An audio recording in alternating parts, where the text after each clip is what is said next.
안녕하세요. 저는 서울에 사는 30대 초중반의 여자예요. 저는 최근에 다른 회사로 이직을 해서 출퇴근 시간이 1시간이나 길어졌거든요.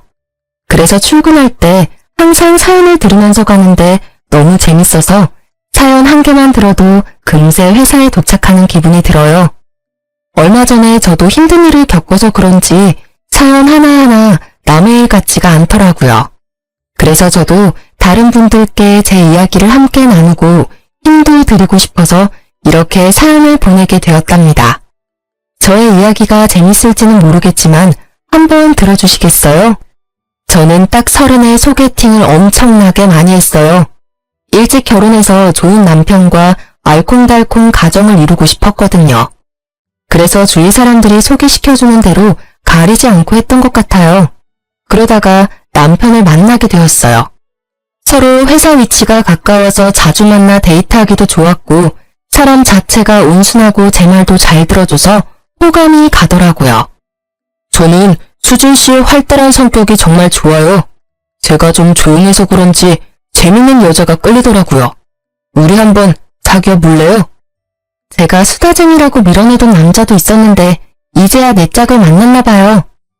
보다시피 제가 더 활달해서 데이트며 결혼 준비까지 제가 좀 밀어붙였어요. 그때 남편이 말도 안 하고 조용한 모습이 진중하다고 착각을 했거든요. 너무 결혼이 하고 싶어서 너무 성급했던 것도 인정해요. 지금의 제 자신이 그때 저를 봤다면 진짜 등짝을 때리면서 정신 차리라고 했을 것 같아요. 저는 어릴 때부터 서울에 살았고 부모님도 저에게 꽤 넉넉한 환경을 만들어주셨어요. 그래서 구김살 없는 학창 시절을 보낼 수 있었죠. 그와 반대로 남편은 동생 2명이 있는 장남이었고 집도 서울에선 3시간은 떨어져 있는 지방 도시였어요. 결혼을 하기로 하자 남편이 갑자기 고향으로 돌아가서 살고 싶다는 거예요. 우리 고향에서 친한 형님의 아버지가 중소기업을 운영하시는데 나한테 와서 재무팀을 맡으라고 하시네. 사실 지금 회사보다 직책도 높고 연봉도 높고 좋은 기회 같아. 그래도 지금 회사는 서울에 있는데 좀 힘들어도 서울에서 자리 잡는 게 좋지 않을까? 집도 서울에서 장만하는 게 나중을 위해서도 좋잖아.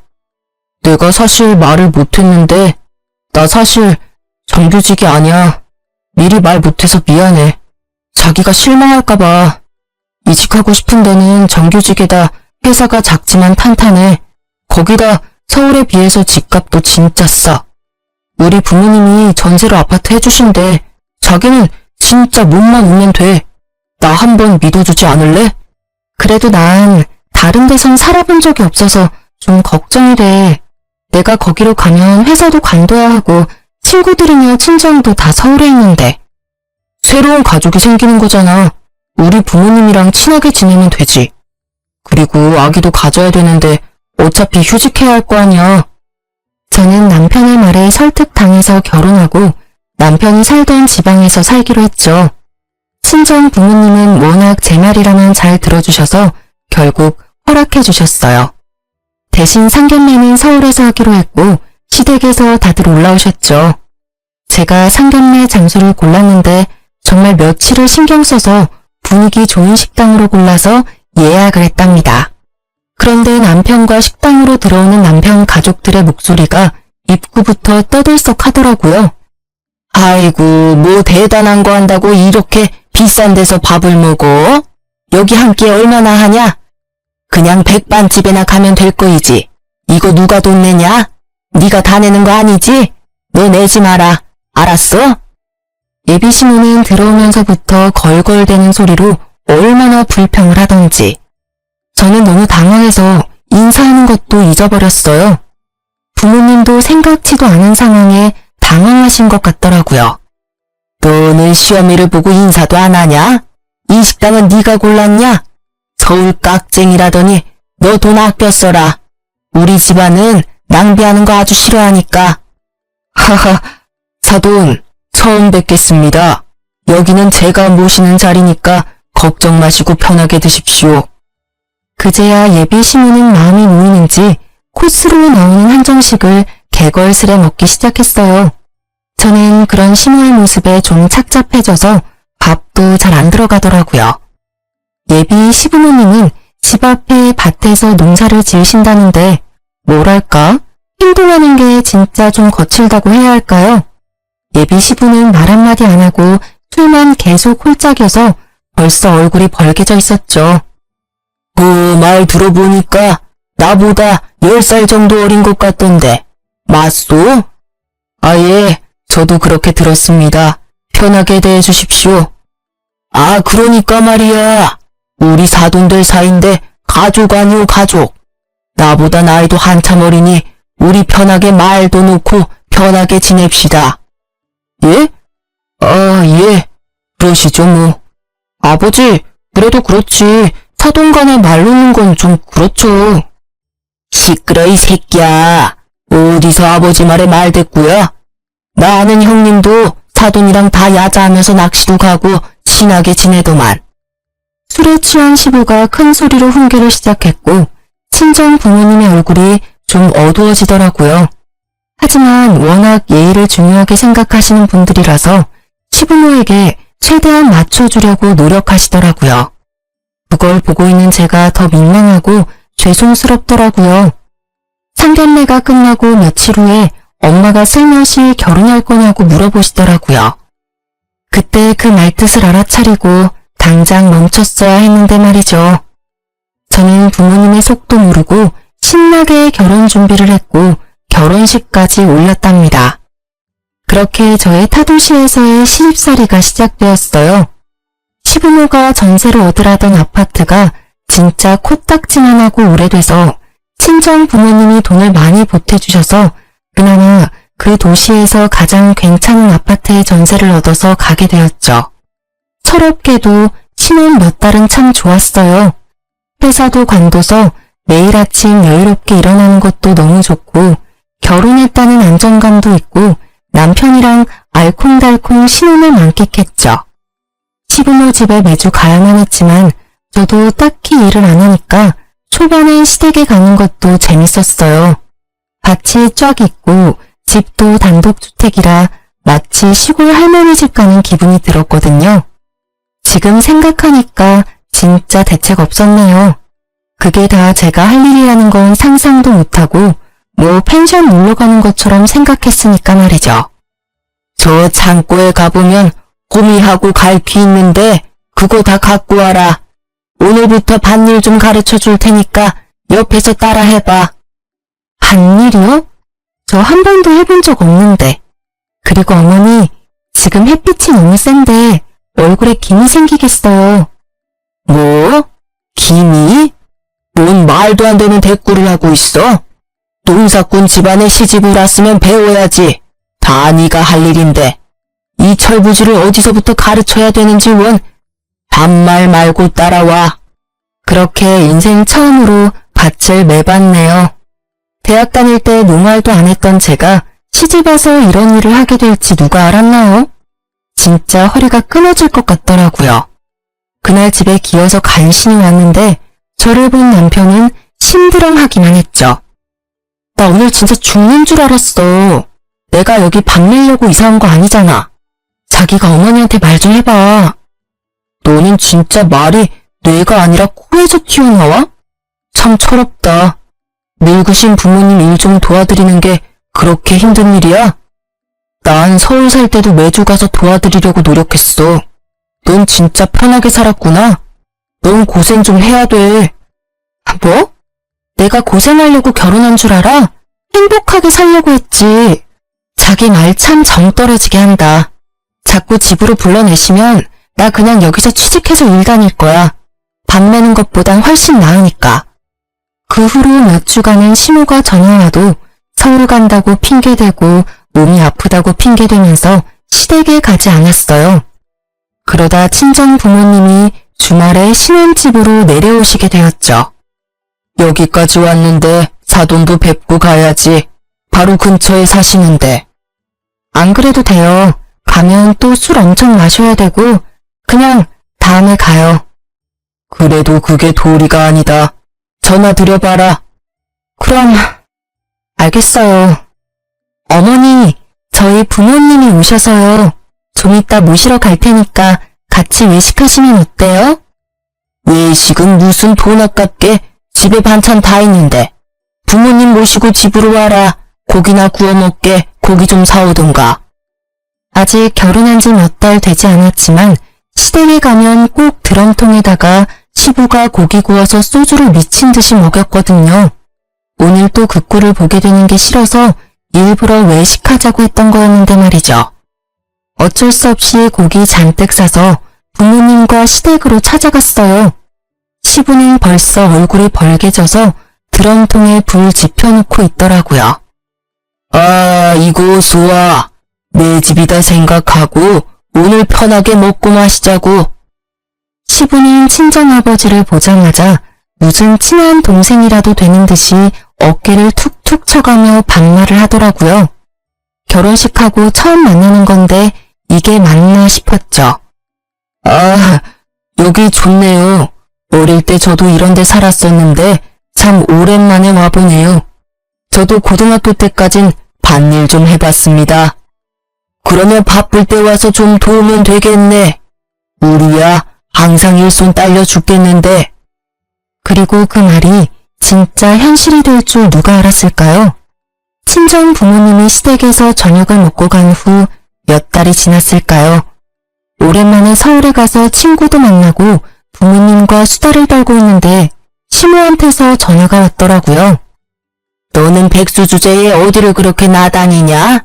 요즘 밭일도 안 도우러 오고. 지금 수학철이라 눈코 뜰 새 없이 바쁜 거 몰라? 아, 서울에 볼 일이 있어서 며칠 와 있어요. 무슨 일이세요? 너 우리 아들 밥은 차려주고 다니는 거냐? 우리 아들은 아침에도 꼭 밥 먹어야 되는데 빵 쪼가리 주는 거 아니야? 아니에요.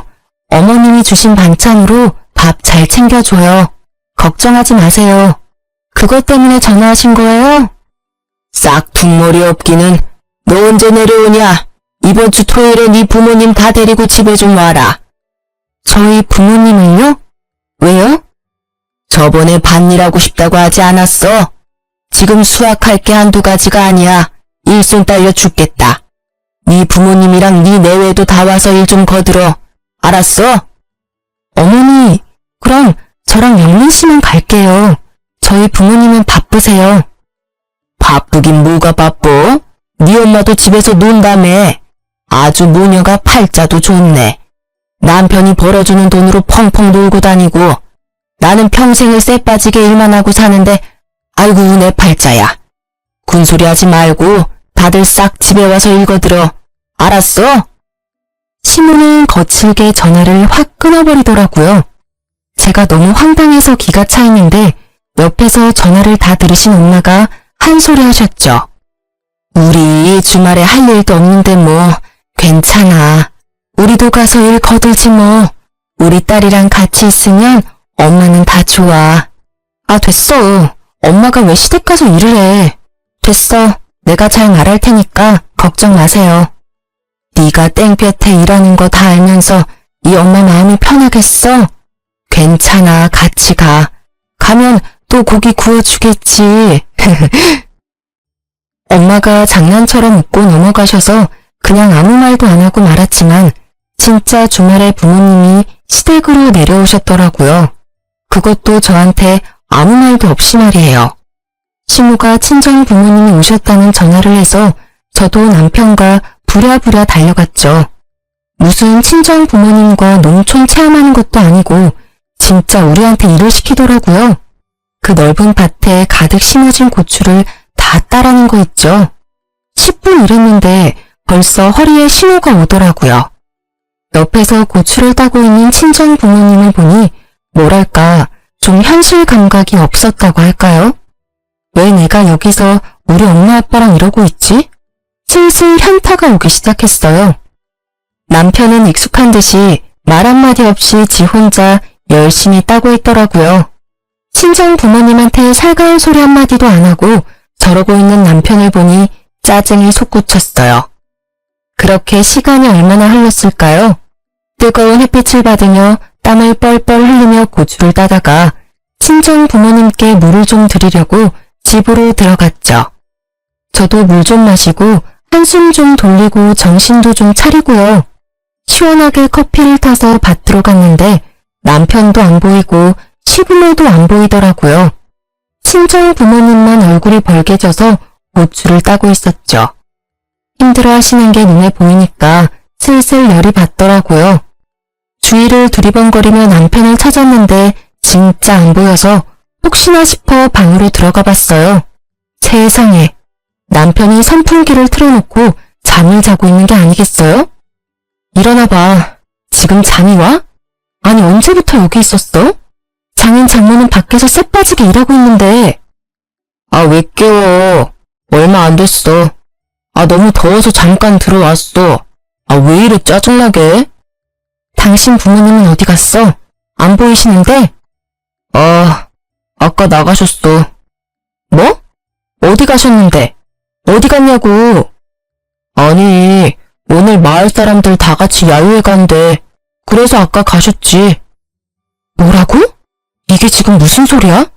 난 지금 전혀 이해가 안 되거든? 한마디로 우리 부모님 일 시켜놓고 지금 놀러 갔다고? 그거 알고 온 거 아니야? 난 다 아는 줄 알았는데. 그럼 자기는 다 알고 있었다고? 참나, 기가 막히네. 이게 지금 사돈한테 할 짓이야? 사람들한테 물어봐. 누가 사돈한테 자기들 할 일을 시키고 내빼는지. 야, 내빼다니. 넌 말을 진짜 생각 없이 하냐? 좀 도울 수도 있는 거지, 가족 사이에. 당신이나 우리 부모님한테 당장 가서 죄송하다고 사과해. 그리고 오늘 일은 그냥 안 넘어갈 거야. 나중에 땅 치고 후회나 하지 마. 저는 너무 열이 받아서 당장 밭으로 가서 부모님을 데리고 나왔어요. 두 분 다 허리가 아프셨는지 한참을 움직이지를 못하시더라고요. 엄마, 아빠, 당장 가요. 일 다 끝났어요. 얼른 집으로 올라가세요. 벌써? 저거 다 따려면 한참 남은 거 아니야? 사돈은 어디 가셨니? 아, 안 따도 돼요. 얼른 가요. 그리고 앞으로 절대 이 집에 오지 마세요. 또 와서 이런 일 하면 나 진짜 화낼 거예요. 얼른 가요. 저는 밖으로 나와보지도 않는 남편한테 또 한 번 실망을 하고 부모님을 모시고 서울로 올라와 버렸어요. 그렇게 일주일을 집에 내려가지 않았는데 남편한텐 연락 한 번 오지 않았어요. 대신 시모가 매일같이 전화가 오더라고요. 계속 안 받다가 한 번 받아보니 역시나 말도 안 되는 소리를 늘어놓더라고요. 너 그걸 일이라고 하고 갔어? 가보니까 뭐 해놓은 게 없던데? 고작 그것 따고 집에 갔어? 내가 그거 남은 것 따느라고 얼마나 고생을 했는 줄 알아? 어머니, 그건 어머니가 할 일이지 우리 부모님 일이 아니잖아요. 말 그대로 도와주는 거죠. 그리고 어머니, 왜 말도 없이 놀러 가셨어요? 좀 너무하다고 생각하지 않으세요? 일부러 저랑 우리 부모님 부른 거예요? 뭐? 어디 감히 시모한테 말 대답을 따박따박해? 네 엄마는 매일 상팔자로 노는데 난 좀 하루 놀러 가면 안 되냐? 그런 소리가 아니잖아요. 아님 솔직하게 말을 하고 도와달라고 하시던가요. 아무튼 다시는 우리 부모님한테 집에 오란 소리 마세요. 엄청 바쁘신 분들인데 저 때문에 거기서 그러고 계시는 거 저 진짜 싫어요. 아이고, 그래? 그럼 넌 왜 안 오는데? 넌 우리 집 며느리잖아. 며느리가 일을 도와야지 시어미가 팔 빠지게 일하는 것 뻔히 알면서 찾아주도 않는 게 며느리냐? 어머니가 자꾸 집에 오라고 해서 저 취직하려고요. 그건 어머니가 하실 일이고요. 하기 싫으시면 하지 마세요. 제가 그 고춧값 드릴 테니까 저한테 그 일 시키지도 마시고요. 이만 끊을게요. 그렇게 전화를 끊고 연락 한 번도 없던 남편도 밤에 전화 와서는 자기 엄마한테 버릇없이 대했다면서 난리를 치더라고요. 남편하고도 대판 싸우고 일주일 더 친정에 있었죠. 친정 부모님이 설득하셔서 결국 집으로 돌아갔고 역시나 말 없는 남편은 제가 집에 와도 말 한마디 안 하더라고요. 예전 같았으면 제가 먼저 풀려고 계속 말 시키고 혼자 울고 불고 했겠지만 저도 더 이상 그렇게 하기 싫더라고요. 저 혼자 장구치고 북치고 혼자 화내고 푸는 것도 지쳤고 따뜻하게 위로 한번 안 해주고 넓은 품으로 안아주지도 않는 남편에게도 진절머리가 났어요. 제가 집에 돌아와도 말도 안 거는 남편에게 저도 한마디도 안 했고 그렇게 한 달 넘게 지났답니다. 당신은 어떻게 그렇게 한마디 말이 없어? 서로 대화를 해야 뭐가 풀리던지 말던지 할 거 아니야.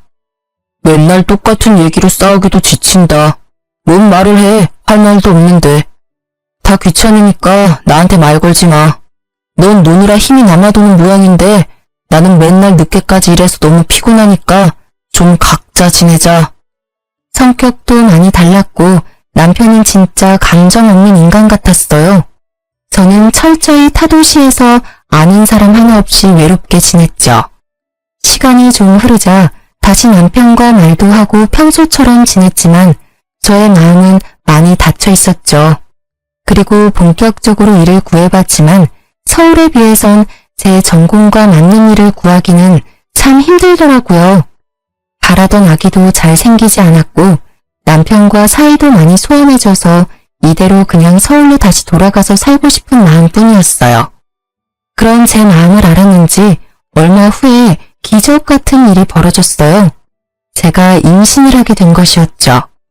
가족 모두 저의 임신을 축하해줬고 남편도 은근히 다정해지더라고요. 이렇게 행복한 임신 기간을 지낼 수 있을 거라고 생각했죠. 이제 드디어 할 일을 했네? 앞으로는 백수라고 안 부를게. 뭐? 이게 농담이야 뭐야? 내가 일 안 하는 게 그렇게 싫었어? 아니 그런 말이 아니고 애 가지려고 일 쉬었던 거니까 잘 됐다 이거지. 솔직히 계속 놀면서 아기도 못 가지면 좀 그렇지. 이제 아기도 생겼으니까 자기도 말 좀 이쁘게 해줘. 그런 말은 좀 서운하네. 그래 알았어. 이제 아기도 있는데 그만 싸우자. 하지만 그 행복은 오래가지 못했네요. 입덧이 시작되고 얼마 되지 않아 입덧이 사라져버려서 이상하다고 생각했는데 계류 유산 판정을 받게 된 것이었어요. 바로 남편에게 전화했지만 돌아온 건 싸늘한 태도였어요. 나 지금 바빠서 바로 못 가니까 장모님한테 전화해봐. 내가 우리 어머니한테도 말할 테니까. 당신이 좀 와주면 안 돼? 나 지금 수술해야 하는데 너무 무서워. 아 무섭긴 뭐가 무서워. 애 낳는 것도 아니고. 옆에 형한테 물어보니까 형 와이프도 수술한 적 있대. 별것도 아니라더만. 아 바빠 끊어. 저녁에 갈게. 저는 여지껏 맹장 수술도 해본 적 없이 건강하게 살았었는데요. 차가운 수술대에 올라가니까 몸이 덜덜 떨리더라고요. 아기 생각에 눈물은 하염없이 흐르고 너무 춥고 무서운 순간이었죠. 마취를 하고 잠들었다가 깨어나 보니 어느새 병실이더라고요. 수술 소식을 듣고 오신 친정엄마가 눈물을 글썽거리시며 저를 보고 계셨어요.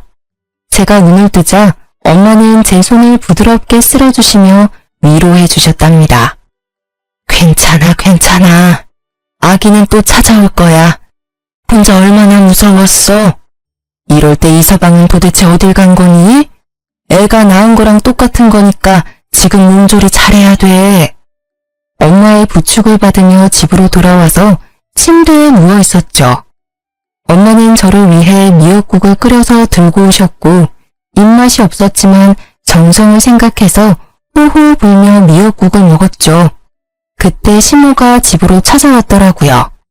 시모는 팔짱을 딱 끼고 미역국을 먹고 있는 저를 째려보고 있더니 입을 떼더군요. 그러게 몸 조심 좀 하지. 우리 손주 아까워서 어쩔꼬. 아니 사부인 말씀이 심하시네요. 우리 애가 몸 조심을 안 해서 그렇게 됐단 건가요? 임신 초기 때는 몸 조심이랑은 상관없이 이런 일이 생길 수 있는 거예요. 아이고 아는 척은 모의사라도 되나? 왜 멀쩡하던 애가 떨어져? 엄마가 조심을 했어야지. 어머니, 말씀 좀 가려서 해주세요. 지금 가장 힘든 건 저거든요? 그런 말 하려거든 가주세요. 뭐? 얘 말하는 거 봤죠? 얼마나 따박따박 버릇없이 말하는지. 니네 엄마가 그렇게 가르치던 세상에 시모한테 가라는 며느리가 어딨대? 어머, 어머니야말로 니네 엄마라뇨. 누가 사돈한테 그딴 식으로 말해요. 제 속 좀 그만 긁고 좀 가주세요. 네가 심보를 그렇게 쓰니까 애도 떨어지지. 네가 오고 나서 우리 집에 풍파가 말할 수도 없어. 되는 일도 안 되고 다 네가 들어와서 이런 사달이 나는 거야. 너처럼 버릇없는 애는 내가 살다 처음 본다. 넌 안 되겠어. 애도 떨어진 마당에 당장 우리 아들이랑 갈라서. 네, 그럴게요. 저도 진짜 지긋지긋해요. 수준도 안 맞고 남편이라고는 말 한마디 통하지도 않고 저도 못 살겠네요, 진짜. 아이고, 수준? 그래, 나도 네 따위 며느리 꼴 보기도 싫다. 다른 집 며느리들은 고분고분 말도 잘 듣고 얼마나 수더분한데 어디서 이런 드세네를 집안에 들여서는 너도 네 수준에 맞는 시어미 한번 잘 찾아봐라. 시모는 열이 잔뜩 받았는지 문을 쾅 닫고 집을 나가버리더라고요. 몸도 만신창이 마음도 만신창이었지만 옆에서 안절부절 못하는 친정엄마를 보니 확신이 서더라고요. 제가 왜 이런 대접을 받아야 되나요? 우리 엄마는 왜 저런 아줌마한테 이런 소리나 듣고 있어야 되나요? 저는 정신이 번쩍 차려지면서 이번에야말로 진짜 결단을 내려야겠다는 생각이 들었어요. 진짜 어이없는 게 퇴근하고 온 남편이 시모를 옆에 딱 끼고 왔더라고요. 남편은 일해야 된다면서 제가 수술할 때도 오지도 않았어서 더욱 기가 찼죠. 당신 말 좀 조심해서 하라고 했지? 당신이 무슨 중딩이야? 어머니가 화나셨으면 그거 말 좀 맞춰드리는 게 그렇게 어려워? 어머니가 홧김에 이혼하랬다고 진짜 이혼한다고 맞장구나 치고. 맞장구 아니야. 진짜 이혼해. 나도 니네 집안 사람들하고는 다시 상종도 하기 싫어. 도대체 내가 뭘 잘못했는지 모르겠네. 니네 엄마가 이혼하려잖아. 당장 이혼해. 저게 아직도 목에 핏대 세우고 대드는 것 좀 봐. 잘못했다고 싹싹 빌어도 모자랄 판에. 이혼하라고 그러면 내가 무서워서 벌벌 떨 줄 알았어요? 이거 그쪽이 이혼하라고 먼저 말했다는 거 잊지 마요. 그래, 당장 갈라서. 당장 우리 아들한테서 떨어져. 우리 집안 분란 일으키지 말고 너도 정신 차리고 당장 이혼 접수해. 그리고 당장 별거라도 해. 전 망할 거 눈에 안 띄게 해라. 역시나 남편이란 작자는 시모를 말리지도 않고 가만히 멀뚱히 서 있기만 하더군요. 지가 이혼하는 건데 어디 남의 얘기를 듣는 것 같은 태도가 부하가 치밀었죠. 넌 어떻게 유산 수술하고 온 마누라한테 위로 한마디를 안 하니? 네 엄마 데리고 와서 뭐 어쩌자고. 당신네 부모도 부모지만 당신도 진짜 진절머리 난다. 내가 사라져 줄 테니까 집은 알아서 정리해. 친정집으로 이혼 서류 보내. 저는 그 길로 택시를 잡아 타고 친정으로 돌아왔어요. 제가 성치 않은 몸으로 나서는데도 잡기는커녕 말도 한마디 안 하더라고요. 시모만 제 등 뒤에서 되바라졌다면서 악을 써대더군요. 저는 그렇게 친정으로 돌아와 몸조리를 했어요.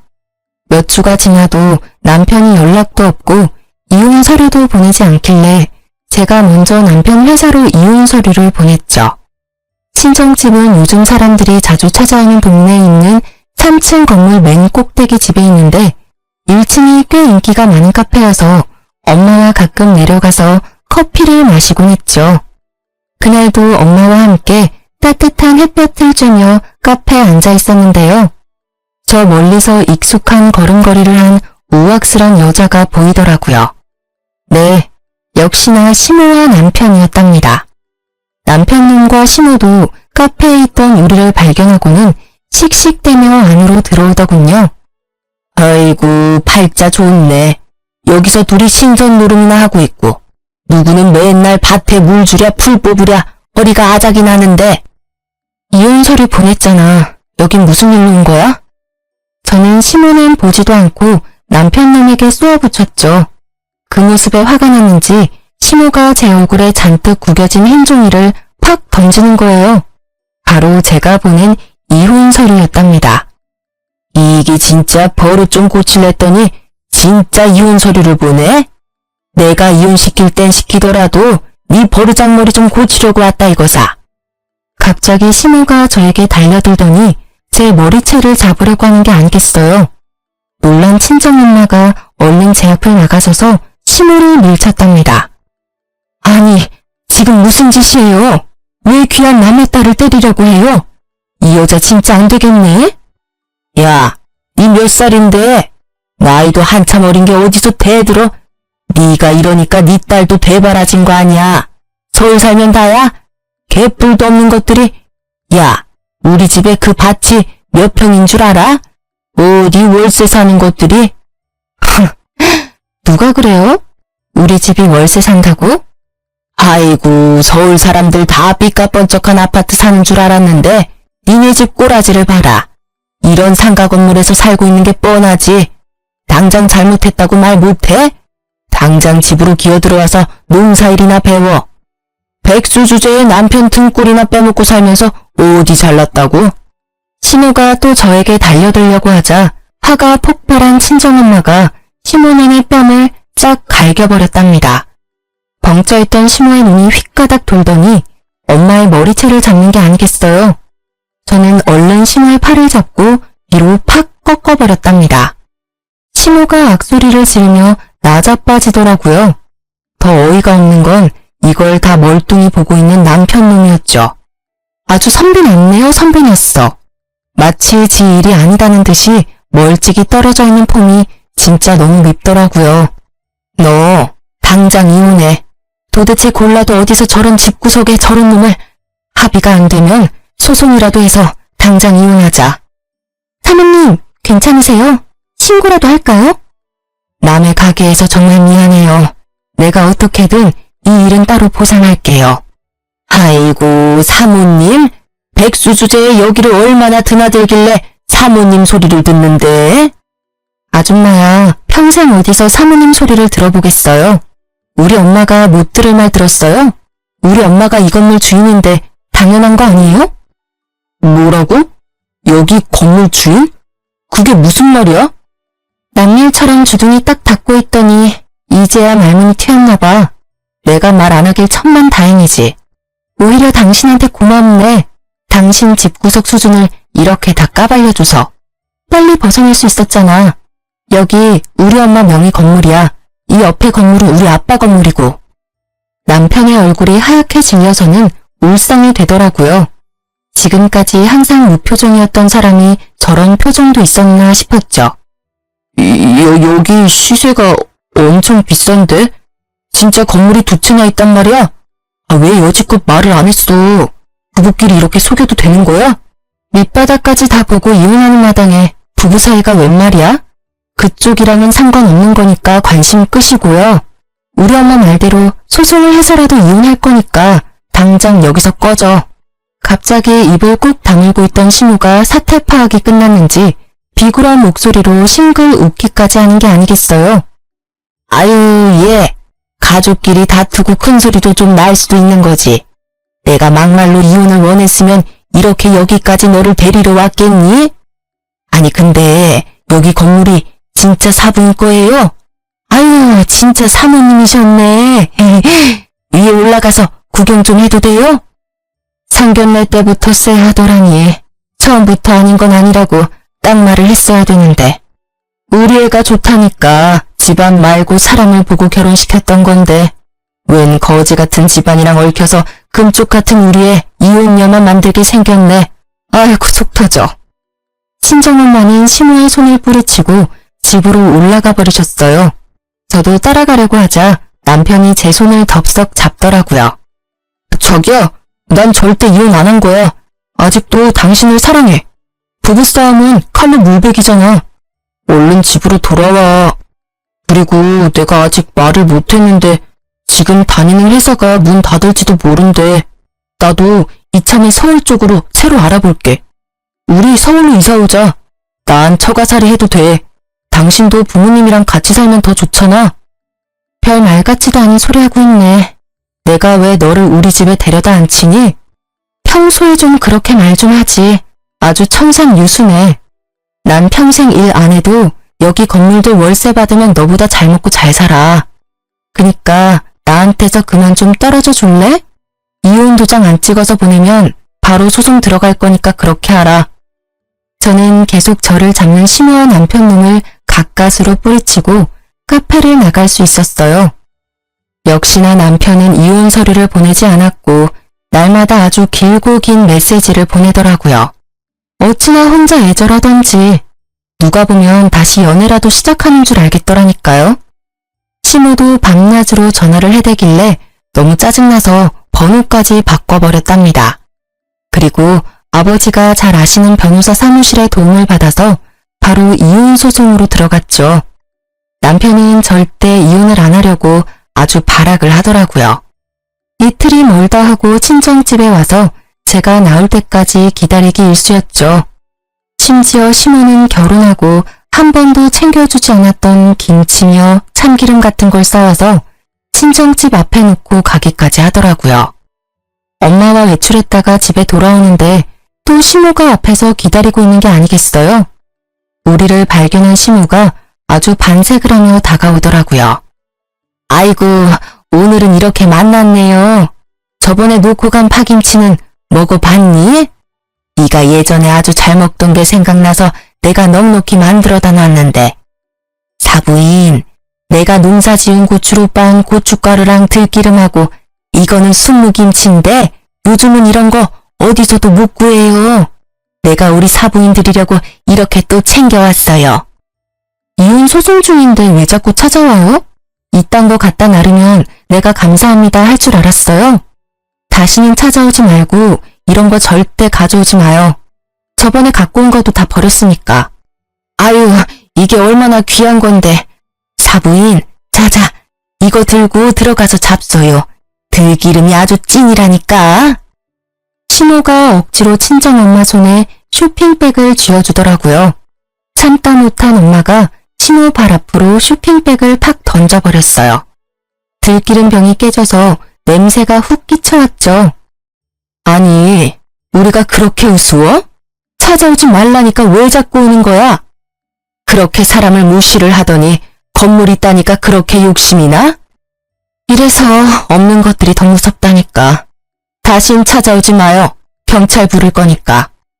근데도 정말 거머리처럼 시부모와 남편은 계속 찾아왔어요. 이혼 소송은 6개월 동안 이어졌고 진짜 제 인생에서 가장 피말리는 시간이었죠.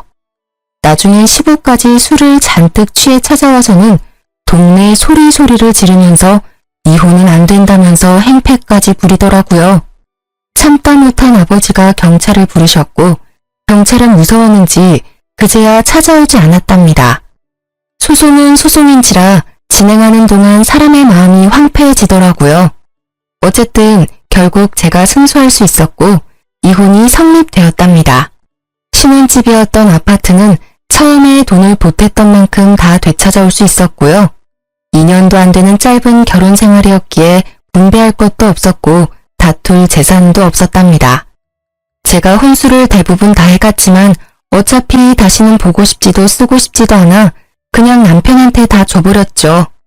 저는 그냥 무사히 이혼할 수 있다는 것에만 감사하더라고요. 그렇게 판결이 난 날에 마지막으로 법원에서 남편을 만났네요. 마음고생을 한 건지 얼굴이 수척해져 있더라고요. 아직도 저의 재산에 미련을 못 버렸는지 법원을 나서는 제 앞을 딱 막아서더라고요. 그러더니 제 앞에 무릎을 꿇고 눈물까지 글썽이더군요. 여보, 제발 다시 한 번만 생각해줘. 내가 다 잘못했어. 내가 그동안 매일 당신한테 쓴 글 읽어봤어?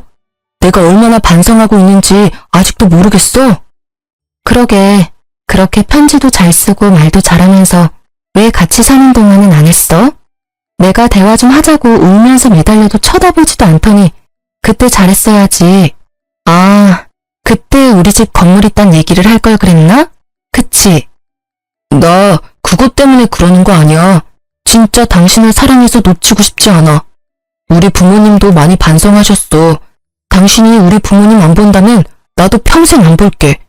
다니던 회사도 망해서 결국 문 닫았어. 나이가 있어서 그런지 취직도 잘 안 되고 당신만 내 옆에 있어주면 나 다시 일어설 수 있어, 여보. 정신 차리세요. 지금 이혼 판결 나온 마당에 여보는 무슨 백수된 김에 니네 부모님이랑 고추 농사나 잘해봐. 그렇게 일하는 부모님 안쓰러워했는데 잘 됐네. 야, 네가 그렇게 잘났어? 보자 하니까 너도 어차피 그렇게 좋은 회사 다닌 건 아니잖아. 너도 능력 없잖아. 어쩌다 보니 부모 잘 만나서 물려받은 건물 있다고 이렇게 사람을 무시하고 쓰레기 취급해도 되냐? 네가 뭔데? 역시 그 엄마의 그 아들이네. 어쩜 이렇게 승질내는 것도 똑같아? 미안한데 나 너보다 능력 있거든? 전에 다녔던 회사도 나는 정규직이었고 이번에도 나 더 높은 연봉으로 취직해서 다니고 있는데 그러게 말이다. 여러모로 내가 너보다 훨씬 나은데 왜 나는 너 때문에 그 총구석에 가서 네 눈치나 보고 있었을까? 저는 제 손목을 낚아채려는 남편의 손을 차갑게 뿌리치고 돌아섰어요. 이게 남편을 마지막으로 보는 것이길 진심으로 바라면서 말이죠. 얼굴이 울그락불그락해져서는 파르르 떨고 있는 남편놈이 저를 아주 뚫어져라 노려보고 있더라고요. 그 후로도 미련을 못 버렸는지 친정집이 있는 상가 근처에서 남편의 모습을 몇 번 발견할 수 있었어요. 노이로제가 걸릴 것 같아서 저는 회사 근처에 오피스텔을 얻어 독립을 했답니다. 그 덕분에 지금까지 전 남편을 마주치진 않았어요. 한 번은 아버지가 서성거리던 남편을 발견해서 아주 혼치금을 내서 쫓아냈다고 해요. 그랬더니 그 후로는 진짜 안 오는 모양이더라고요. 사실 또 언제 마주칠지 몰라 아직도 불안한 마음이 있긴 하지만 그래도 안전하게 이혼했다는 것만으로도 다행이라고 생각해요. 좋았던 결혼 생활은 1년도 채 안 되었던 것 같고 그 후로 너무 오랫동안 소송으로 힘들었기 때문에 결혼은 저에게 너무나 끔찍한 트라우마를 남긴 것 같아요. 우연히 시장에서 시부모와 비슷한 사람만 봐도 흠칫 놀라기까지 한다니까요. 30이면 정말 젊고 예쁜 나이인데 왜 그렇게 결혼 때문에 조급해 했었는지. 그래서 결혼이라는 정말 중요한 선택을 너무나 쉽게 해버린 것 같아요. 결혼이라는 건 인생 전체를 건 도박이라는 말도 있잖아요. 저는 부모님 덕분에 금세 안정적인 삶으로 돌아올 수 있었지만 마음속 깊이 새겨진 이혼의 아픔은 아직 남아있답니다. 아니라는 생각이 들면 빨리 돌아서는 게 현명한 것 같아요. 여러분도 저처럼 큰 실수를 하지 않길 바라는 마음으로 이 사연을 보내봤는데 어떻게 들으셨는지 모르겠네요. 들어주신 분들 모두 행복하시고 건강하시길 바래요.